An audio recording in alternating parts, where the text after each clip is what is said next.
3 సంవత్సరాల ఒక పాప. ఆ పాప పల్లెటూరులో వాళ్ళ అమ్మమ్మ వాళ్ళ ఇంట్లో అల్లారుముద్దుగా పెరుగుతుంది.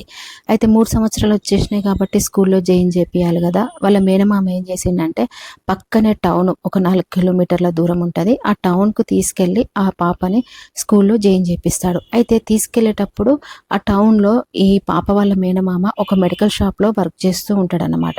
ఇది నేను వర్క్ చేసే షాప్ అని చెప్పేసి చూపెడతాడు ఆ పాపకి. అలా ఆ పాపని తీసుకొనెళ్ళి స్కూల్లో జాయిన్ చేపిస్తాడు. జాయిన్ చేపిచ్చి అదే రోజు స్కూల్లో కూర్చోబెట్టి వస్తాడు. సాయంత్రం వస్తాను, ఎక్కడికెళ్ళకో నేను తీసుకొనెళ్తా అని జాగ్రత్త చెప్పేసి వెళ్తాడు. అయితే సాయంత్రం అయింది. స్కూల్ పిల్లలందరూ వెళ్ళిపోతున్నారు. ఆ పాపకి ఏం చేయాలో అర్థం కాలేదు. వాళ్ళ మామ కోసం చాలా సేపు ఎదురు చూసింది. ఇంకా రాలేదు గదా అని చెప్పేసి అక్కడి నుంచి వెళ్ళిపోయింది. ఆ పాప వెళ్ళిన కాసేపటికే వాళ్ళ మేనమామ వచ్చాడు.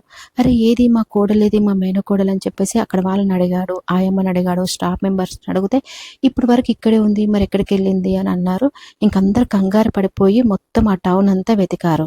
తర్వాత మెడికల్ షాప్ చూపెట్టాను గదా! మరి అక్కడికొచ్చిందేమో అని చెప్పేసి అక్కడికి గూడా ఎళ్ళాడు వాళ్ళ మేనమామ.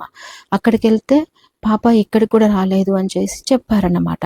అయ్యో! ఏమైపోయింది? అసలే మా అక్కకి, మా బావకి నేనేం ఆన్సర్ చెప్పాలి?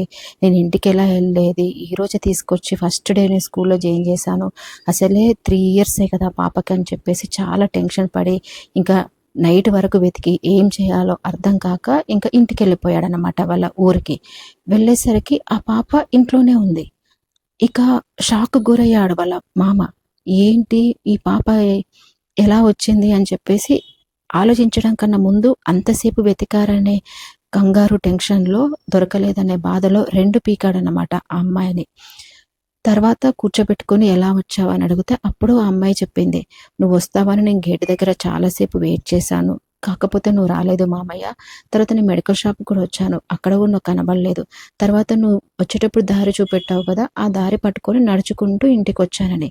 చూస్తే 3 ఇయర్స్ పాప 4 కిలోమీటర్స్ టౌన్‌కి, విలేజ్‌కి. అది సాయంత్రం టైంలో ఎలా వచ్చింది అని చెప్పేసి ఆశ్చర్యపడాలో, అంతసేపు అందరిని కంగారు పెట్టించినందుకు కోప్పడాలో వాళ్ళ మామకైతే అర్థం కాలేదు. ఈ స్టోరీ మరెవరిదో కాదు, నాదే. నా చిన్నతనంలో జరిగిన సంఘటన. ఫస్ట్ డే స్కూల్‌కెళ్ళినప్పుడు మా మామయ్య చేతిలో మంచిగా తన్నులైతే తిన్నాను.